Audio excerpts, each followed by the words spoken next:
আসসালামু আলাইকুম। জাহান এগ্রো ফার্মের পক্ষ থেকে সকলকে শুভেচ্ছা। বন্ধুরা কেমন আছেন?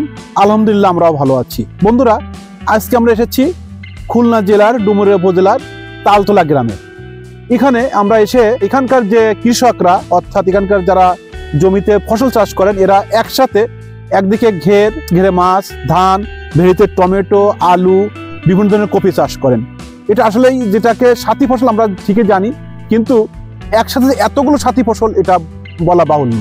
বন্ধুরা এখানে দেখুন, এখানে এই জমিতে মাটি কেটে একটা ভেড়ি কাটছে, নিচে একটা ক্যানেল করছে।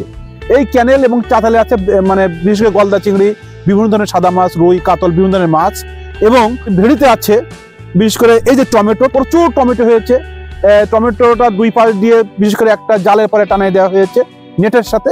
এবং শেষে মূল ভেড়িতে আছে বিভিন্ন ধরনের বিশেষ করে ফুলকপি, ওলকপি, বিট কপি, গোল আলু ব্যাপকভাবে হয়েছে। বন্ধুরা আসুন আপনাদের আমরা দেখাই, এবং আপনারা যদি দেখে আপনাদেরকে ভালো লাগে, উৎসাহিত হন, আপনারা এইভাবে চাষ করতে পারেন।